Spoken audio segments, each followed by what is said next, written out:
My heart felt like it stopped as Robert's words sank in. My grandmother had spent her life collecting vintage rings, and now they were gone. Sold while I was away for 2 weeks visiting my sick aunt. I got a good price, Robert said, leaning against my bedroom door. Those old things were just sitting there. Better to turn them into real money. I folded a sweater slowly, keeping myself calm. And what did you do with the money, Robert? He shrugged and adjusted his fancy new watch. Invested it. That's what your mother and I do. We make smart choices. Unlike you, holding on to useless sentimental junk. My name is Elizabeth Chen, and at 34, I was watching my stepfather brag about selling the last thing I had left of my grandmother. But what he didn't know was that those rings weren't just family treasures. They were proof. Well, I said, placing another sweater in the drawer. I guess you're right, no point in living in the past. Robert's smug smile faded just a little. He had expected me to be angry, to cry, maybe even scream. But my calm response caught him off guard. Your mother agrees with me, he added, as if trying to justify himself. She says you need to move on. Grace has been gone for 5 years now. Hearing my grandmother's name from his mouth felt wrong. She had never trusted Robert. From the moment my mother brought him home 8 years ago, Grace had warned me. Watch out for that one, she had said. He's got sticky fingers and a silver tongue. She had been right. 3 years into their marriage, Robert, who was in charge of our family business's money, kept saying our financial problems were just bad luck. But Grace knew better. She started gathering evidence, tracking numbers, writing everything down. Her ring collection wasn't just a hobby, it was a code. Each ring had a story, and if Robert had looked closer, he might have realized that those stories were about him. I kept unpacking, remembering my last conversation with Grace before she passed. The proof is in the collection, she had told me. Each ring, each document, it's all there. When the time comes, you'll know what to do. I hadn't understood then.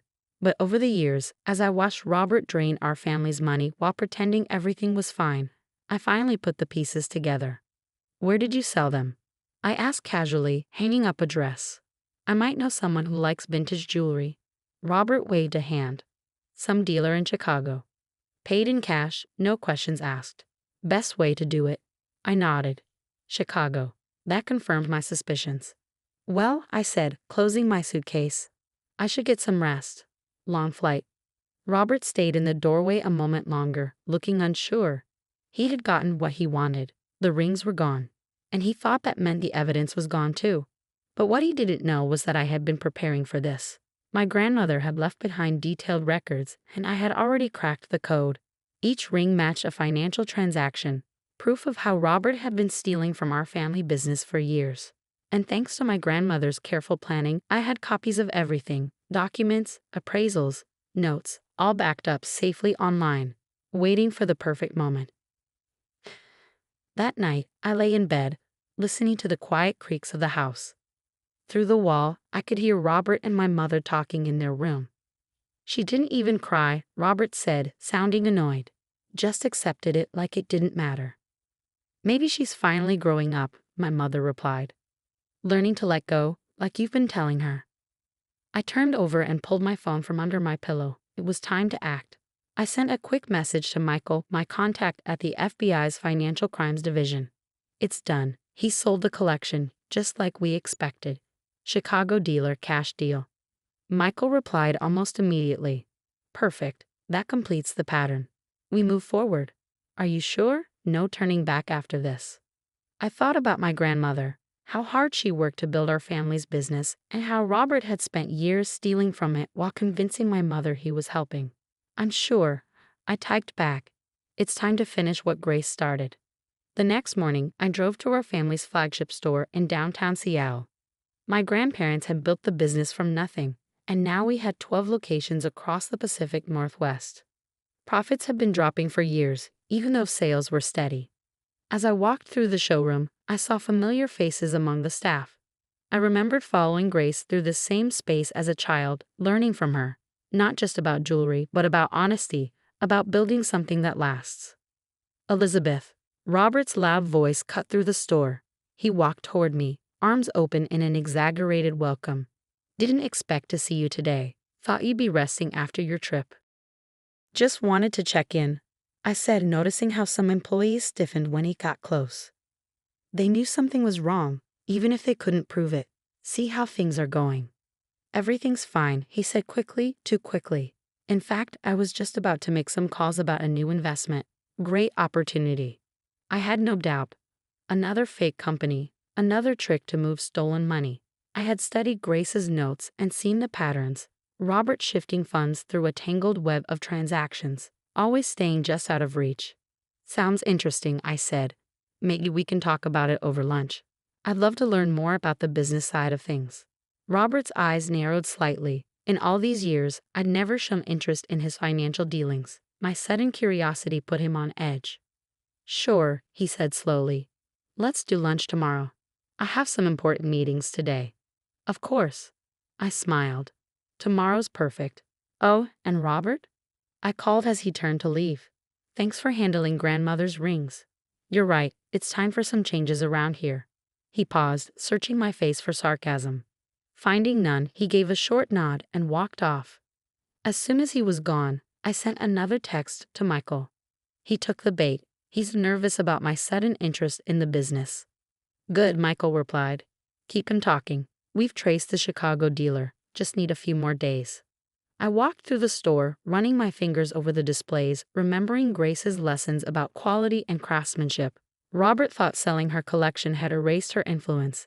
In reality, he had just given me the final proof I needed to expose him. Tomorrow's lunch would be interesting, but first, I had one more stop. I drove to the cemetery where Grace was buried, placing fresh flowers on her grave. The cool autumn wind rustled through the trees, carrying the scent of rain. It's happening, Gran, I whispered. Everything you predicted. Everything you prepared for. Robert finally made his move. I touched the simple gold ring on my right hand, the only one from Grace's collection that Robert hadn't sold. She gave it to me the day before she died, along with a single piece of paper. At the time, it didn't seem important. But now, along with all her other records, that paper would help bring down the man who had spent years stealing from our family while pretending to protect it. You were right, I whispered. The truth always comes out. Sometimes it just needs a little help. The next day was gray and drizzly. Typical Seattle weather. I arrived at Luciano's, Robert's favorite overpriced Italian restaurant, 5 minutes early. He was already there, sipping a martini at 11:30 in the morning. Elizabeth, he said, standing as I reached the table. Glad you could make it. I ordered you a glass of wine. Just water for me, I told the waiter. I need a clear head for business discussions. Robert's smile tightened. Of course, always so serious, just like Grace. I pulled out a small notebook. Speaking of Grace, I've been going through some of her old business records. Interesting stuff. His martini paused halfway to his lips. Old records? What kind of records? Oh, transaction histories, supplier contracts, investment details. She was very organized. I watched him closely. Did you know she kept a file for every ring in her collection? Every purchase, every certificate, every business connection. Robert set his glass down hard. Those files were destroyed years ago during the office renovation. The paper copies, yes, I said. But Grace believed in backups. Digital copies, safe and secure. The color drained from his face. You're bluffing. There's no way. Robert. A new voice cut him off. 2 men in suits stood beside our table. I'm Agent Michael Chen, FBI Financial Crimes Division. We need you to come with us. What happened next was almost like a movie. Robert jumped up, knocking over the table in his panic. He ran 3 steps before another agent blocked him. The restaurant fell silent as he was handcuffed and led away, shouting that he was innocent. I calmly sipped my water. Miss Chen, Agent Chen said, we'll need you to come with us to make a formal statement. I nodded, gathering my things. Of course, just let me call my mother first. That was the hardest part. My mother had always been brilliant at designing jewelry, but she trusted Robert completely with the business finances. Finding out he had been stealing from us for years would break her heart. As I listened to her sobs over the phone, I knew we had done the right thing. The truth hurt, but lies had already cost us too much. At the FBI office, I handed over everything. Grace's records, the connection between the rings and Robert's fraud, the fake suppliers, the hidden bank accounts. Your grandmother was brilliant, Agent Chen said, flipping through the evidence. She left a perfect paper trail of Robert's crimes hidden in the details of her collection. He thought selling the rings would erase the proof, I said. Instead, it only confirmed everything. The investigation moved fast. The Chicago dealer turned out to be one of Robert's accomplices, helping him launder money. The rings were recovered, each one still carrying its hidden evidence. Facing overwhelming proof, Robert took a plea deal, 8 years in prison and full repayment of the money he stole. The total amount shocked even me, nearly $12 million over 7 years. My mother filed for divorce right away. She put all her energy into rebuilding the business, turning her pain into something positive. Together, we updated our systems, improved security, and brought our family company back to its former success. 6 months later, I stood in the store's newly renovated vault, carefully placing Grace's recovered rings in a special display. Each piece sparkled under the lights, a symbol of the justice we had achieved. Your grandmother would be proud, my mother said softly, not just because we saved the business, but because you handled everything just like she would have, with patience and careful planning. I touched the simple gold ring I still wore, Grace's last gift to me. She had taught me that real justice isn't about revenge. It's about standing up for what's right, no matter how long it takes. That evening, I visited Grace's grave again. The rain had stopped and the night was clear. I placed white roses beside her headstone. We did it, Gran, I whispered. Robert never saw it coming. He was so focused on himself that he didn't see the truth right in front of him.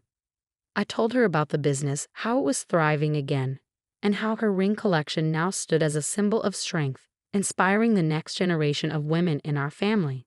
On my way home, I passed the prison where Robert was serving his sentence. I didn't stop or even slow down. He was part of the past now, a lesson in trust and vigilance. The next morning, a package arrived at the store. Inside was a letter from Robert's former secretary and a stack of documents. I always knew something was wrong, she wrote, but I was too afraid to speak up. Your grandmother once told me that the truth always finds a way, like a diamond rising through the earth. She was right. These are copies of everything I saved over the years, just in case someone was brave enough to act. I placed the documents alongside Grace's carefully coded records. Together, they told a story of greed and betrayal, but also of wisdom, courage, and justice. The business continued to grow. We created the Grace Chen Foundation, offering scholarships for women in business and forensic accounting. Every recipient received a small gold ring, a reminder that patience, intelligence, and careful documentation are the best tools against corruption. Years later, when Robert was released from prison, he tried to reach out. His lawyer sent a letter full of apologies and excuses, asking for a second chance. I sent back a single photo, Grace's restored ring collection, now displayed with the evidence that had exposed him. No words were needed. The truth, as Grace always said, speaks for itself. Some called it karma.